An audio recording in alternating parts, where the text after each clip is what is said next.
Assalamualaikum warahmatullahi wabarakatuh.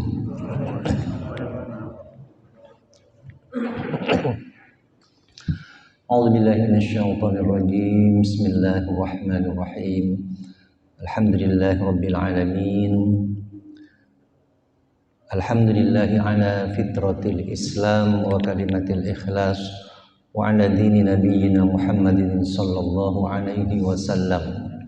وعلى ملة أبينا إبراهيم حنيفا وما كان من المشركين أشهد أن لا إله إلا الله وحده لا شريك له وأشهد أن محمدا عبده ورسوله اللهم صل على نبينا ورسولنا وسيدنا محمد وعلى آله وأصحابه أجمعين قال الله تعالى في كتابه الكريم أعوذ بالله السميع العليم من الشيطان الرجيم سبحانك لا علم لنا إلا ما علمتنا إنك أنت العليم الحكيم رب اشرح لي صدري ويسر لي أمري واحلل عقدة من لساني يفقهوا قولي.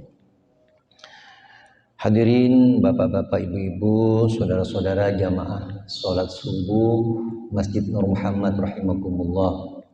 Kembali tidak bosan-bosan kita bersyukur kepada Allah Subhanahu wa taala.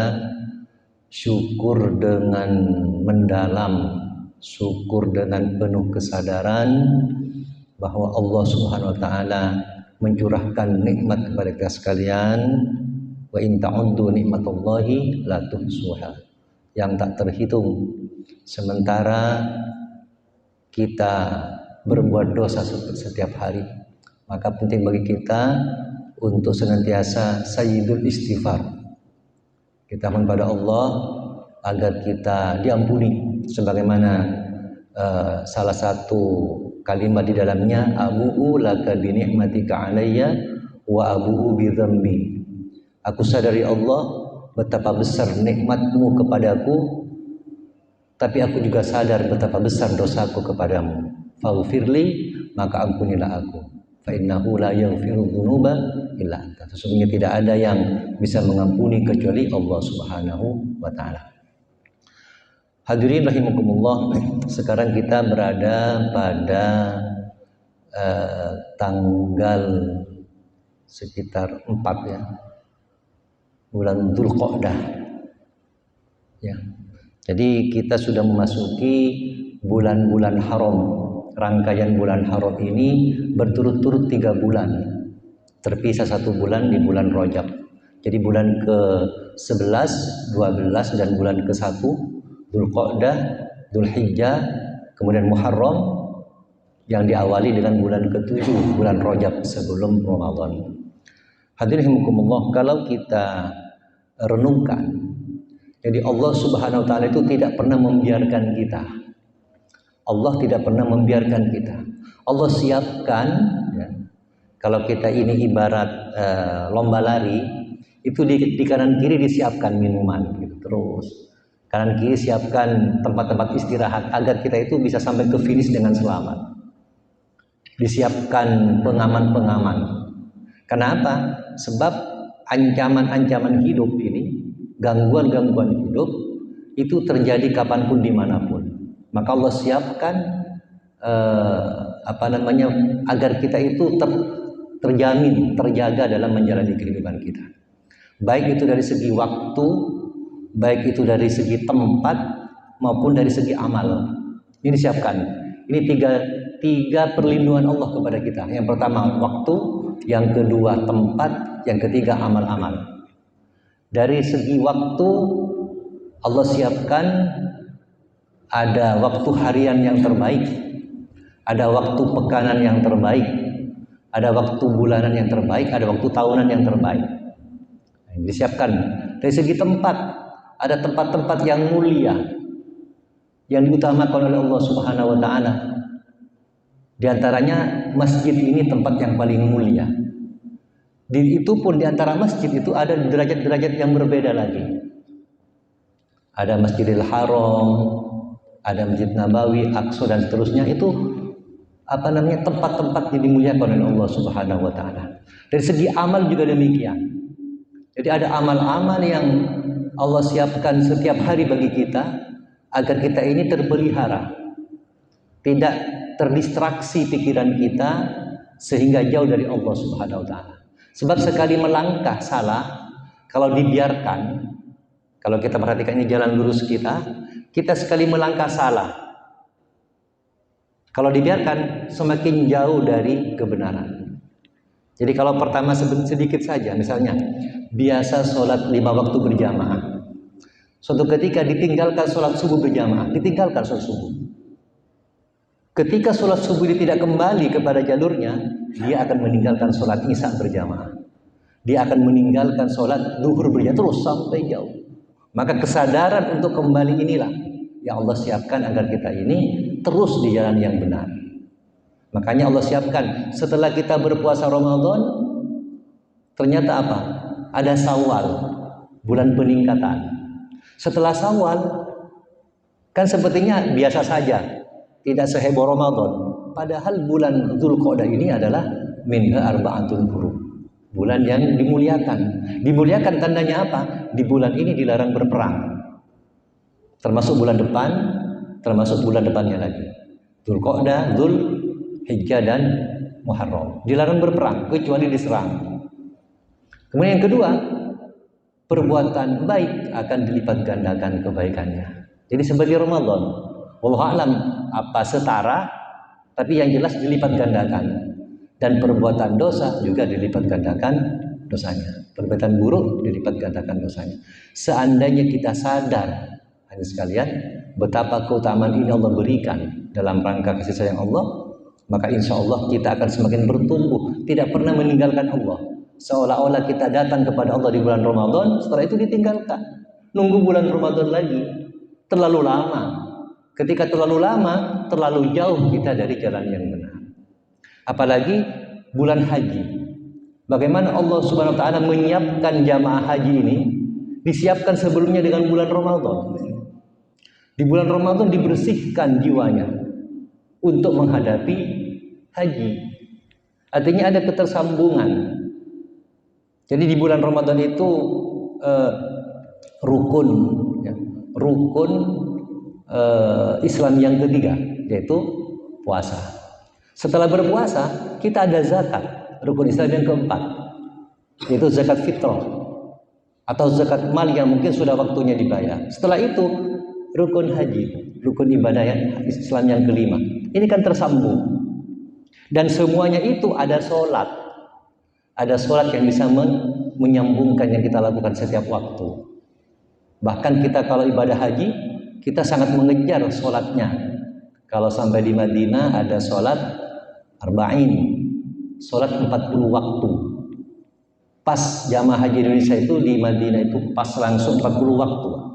Jadi 8 hari pas. Karena di antara fadilahnya sudah dijelaskan oleh Rasulullah SAW menjaga sholat 40 waktu di Masjid Nabawi. Berarti di Madinah itu 8 hari. Jamaah haji itu dari Indonesia itu rata-rata kan 40 hari dengan perjalanan. Berarti dikurangi 2 hari, berarti di Mekah itu sekitar 28 hari. Mulai dari berangkat kita, terus nanti setelah selesai rukun-rukun hajinya, setelah kita lontar, setelah kita tawaf ifadah dan semacamnya, itu masih ada sisa waktu kira-kira 3 hari untuk persiapan pulang. Maka oleh karena itu Allah Subhanahu wa taala menyiapkan dengan Ramadan, kemudian di bulan Syawal. Jadi di bulan Ramadan itu kita tingkatkan hubungan dengan Allah, di bulan Syawal kita perbaiki hubungan dengan manusia dengan silaturahim. Maka orang yang hubungannya baik dengan Allah, yang hubungannya baik dengan manusia, siap untuk melaksanakan ibadah haji. Nah, ini ketersambungannya. Demikian Allah Subhanahu wa taala menjaga kita agar senantiasa terkoneksi dengan kebaikan-kebaikan. Oleh karena itu, sebenarnya hidup ini hanya satu rumusnya, yaitu spiritual life. Hidup yang penuh dengan spiritualitas.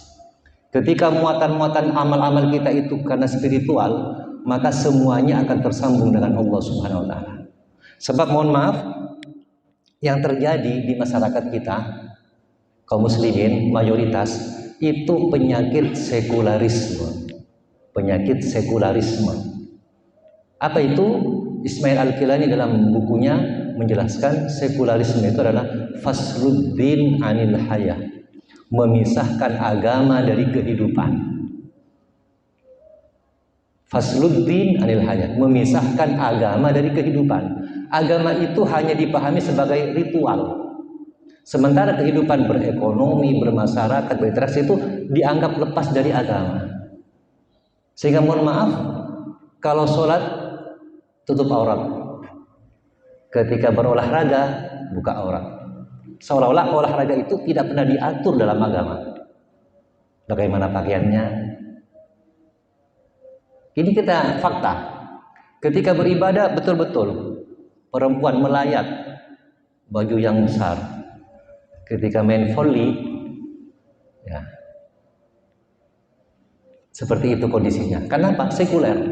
Jadi terpisah antara kehidupan beragama dengan kehidupan dunia. Dan ini sudah berhasil dilakukan ketika penjajahan Barat itu melanda negeri-negeri kaum muslimin. Termasuk mungkin di negeri kaum muslimin sudah kebebasan itu sudah ada. Maka sifat sekularisme inilah yang menghancurkan kaum muslimin dari dalam. Mungkin kalau diperangi sulit. Seperti Iran itu misalnya, kan tidak mudah, Pak. Tapi kalau dimasukkan paham-paham yang rusak dari dalam, ya itu bekerja sendiri nanti. Sebagaimana ketika Belanda itu sulit mengalahkan Aceh. Jadi kan negeri yang terakhir dijajah Belanda itu Aceh, Pak. Sebelumnya itu Maluku semuanya kena. Aceh yang belum. Aceh itu dimasuki Belanda itu takluk itu menjelang akhir tahun 1800-an menuju tahun 1900-an. Itu baru Aceh kalah. Kenapa? Sebab di Aceh itu adanya kesatuan antara ulama, umarok dan rakyatnya dalam rangka menjalankan syariat Islam. Ketika itu Belanda mencari cara apa penyebab kuatnya Aceh. Maka pemerintah Belanda di Eropa itu mengutus seorang misionaris yang bernama Snok Horgronje. Mungkin ada yang kenal nama ini. Snok Horgronje ini disekolahkan di Arab. Dia ahli bahasa Arab, dia ahli Al-Quran, tapi dia orientalis, tidak Muslim. Jadi Al-Quran itu bisa dipelajari oleh siapapun. Dia ahli hadis. Setelah itu namanya itu diubah menjadi nama Muslim. Saya lupa namanya apa, Abidi Ghaffar namanya kalau salah itu. Kemudian dimasukkan ke Aceh. Ketika sampai di Aceh, terkecoh sudah. Pintar bahasa Arab, pintar hadis Al-Quran. Sampai dinikahkan dengan seorang putri Aceh. Nah demikian cara masuknya. Kemudian setelah menjalani di situ terus mendalami, ternyata kuatnya Aceh itu karena bersatunya antara pemerintah, ulama dan rakyatnya dalam Islam. Maka muncul taktik strategi divide et impera, yaitu pecah belah dan hancurkan. Dipecah belah artinya dibuat konflik antara pemerintah dan ulama, dibuatkan isu-isu yang bersinggungan sehingga terjadi pecah belah. Setelah itu masuk dengan mulus, yaitu pemerintah kolonial Hindia Belanda. Itu. Jadi penyakit sekularisme inilah ternyata yang telah menghancurkan negeri-negeri kaum muslimin.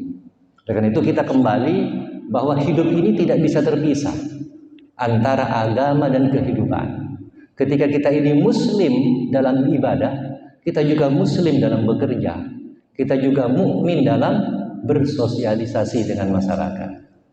Sehingga sebagai contoh misalnya ya, kita memahami seperti ini, yaitu masjid misalnya. Tapi ketika di tempat kerja, Pak, di tempat kerja, apakah hidup sholat berjamaah di sana? Di tempat kerja. Kalau perlu kepalanya, pimpinannya jadi imam. Ketika ini hidup, maka tempat kerja itu akan menjadi tempat kerja yang penuh dengan keberkahan. Tapi ketika di dalamnya itu terjadi kejaran dunia semata, yang terjadi apa? Sikut-sikutan, saling menghancurkan, rebutan jabatan dan semacamnya. Yang terjadi kan seperti itu di masyarakat. Di sekolah-sekolah seandainya itu dihidupkan nilai-nilai spiritualitas yang tinggi, waktu duhur sholat berjamaah semuanya. Ini kan tidak mudah. Kalaupun ada beberapa orang saja. Nah, ketika ini terjadi dalam diri kita, lingkungan kita, maka insya Allah hidup kita ini penuh dengan nilai-nilai spiritualitas. Kalau itu terjadi, maka pertolongan Allah akan datang bersama kita. Kita hidup menjadi hamba yang selamat di dunia sampai di akhirat. Maka spiritual life ini, hidup secara spiritual itu sudah harga mati sebenarnya. Tidak bisa ditawar-tawar lagi.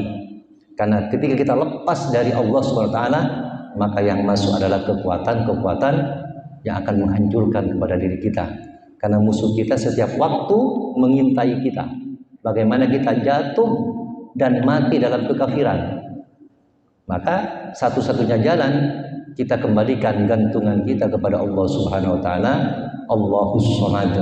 Allah tempat bergantung segala sesuatu, sehingga hidup ini menjadi ringan.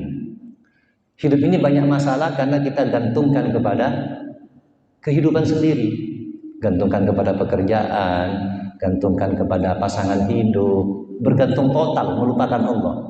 Yang kita gantungi itu lemah, sehingga kita mudah jatuh. Tapi kalau kita gantungkan kepada Allah dengan kesadaran, maka yang lemah akan menjadi kuat, karena semuanya akan ditolong oleh Allah Subhanahu wa taala. Maka yang terpenting sekarang bagaimana kita semakin melanjutkan ketersambungan waktu ini. Kita nanti di bulan ini, di bulan apa, Dzulqa'dah, kemudian di bulan Dzulhijjah nanti. Ini ada amalan-amalan yang jarang dilakukan oleh kaum muslimin. Apa itu? Berpuasa 9 hari di awal bulan Dzulhijjah. Itu jarang dilakukan. Yang dilakukan kan Arafah. Arafah 1 hari selesai, minimalis. Di masyarakat lain ada tarwiyah dengan Arafah. Itu ada sunnahnya dari tanggal 1 sampai tanggal 9. Bisa dilihat di pendapat dari Imam An-Nawawi. Jadi 9 hari. Kenapa? Karena hari terbaik dalam setahun itu siangnya adalah 10 hari awal Dzulhijjah, hari terbaik. Hari terbaik malamnya adalah 10 hari akhir bulan Ramadan. Jadi ketika kita di 10 hari terbaik ini melakukan amal-amal yang baik, diantaranya berpuasa, mudah-mudahan diberi kekuatan oleh Allah, diberi kesehatan sehingga bisa mencoba mengamalkan ini. Kita akan menemukan ketercerahan jiwa, ya, ketersambungan dengan Allah, sehingga puasa itu tidak pernah hilang dari diri kita. Di bulan Ramadan berpuasa sebulan, di bulan Syawal berpuasa 6 hari, mungkin ditambah Senin Kamis atau Senin Kamisnya. Jadi kalau Bapak Ibu kesulitan berpuasa di tanggal 2 sampai tanggal 7 Ramadan, 7 Syawal itu, mungkin Senin Kamisnya itu cukup. Senin Kamisnya untuk menyelesaikan 6 hari sekaligus berpuasa Syawal. Di bulan ini, bulan Dzulqa'dah, ada 2 pahalanya. Ketika Bapak Ibu berpuasa sekarang hari Senin, puasa Senin, juga niatkan berpuasa di bulan Dzulqa'dah. Berarti dapat 2 pahala, berpuasa karena bulan Dzulqa'dah, bulan haram, dan berpuasa karena hari Senin. Jadi dilipat-lipat oleh Allah Subhanahu wa taala. Jadi dalam satu amal itu bisa digabung niatnya. Dalam satu amal bisa digabung niatnya itu. Amal-amal yang sama. Ini tersambung begitu. Nanti di bulan Dzulhijjah tanggal 1 sampai tanggal 9. Kalau tidak mampu ya dicoba. Mungkin ditambah tarwiyahnya tanggal 8-nya mungkin ya. Kemudian setelah itu masuk Muharram ada lagi, yaitu puasa Asyura tanggal 10 Muharram. Untuk berbeda dengan orang-orang Yahudi, maka berpuasa di tanggal 9 dan tanggal 10. Tanggal 9 namanya puasa Tasu'ah. Puasa, cuma Rasulullah belum pernah melakukan. Tapi beliau sudah mengisyaratkan, seandainya usiaku sampai tahun depan, maka aku akan berpuasa Tasu'ah. Berarti ini syariat sudah. Di tanggal 9 dan tanggal 10. Atau mungkin tanggal 10 dan tanggal 11. Yang penting berbeda. Atau Imam An-Nawawi menggabungkan tanggal 9, 10 dan 11. Jadi begitu terus, disambung dengan puasa ternyata. Jadi kita tiap hari itu Pak Ibu sekalian, menunggu sholat dengan sholat, menunggu puasa dengan puasa. Itu. Setiap hari kita seperti itu. sehingga kita dalam kondisi dijaga oleh Allah Subhanahu wa taala. Demikian, mudah-mudahan bermanfaat. Wal afu minkum. Subhanakallahumma wa bihamdika asyhadu an la ilaha illa anta astaghfiruka wa atubu ilaik. Assalamualaikum warahmatullahi wabarakatuh. Waalaikumsalam.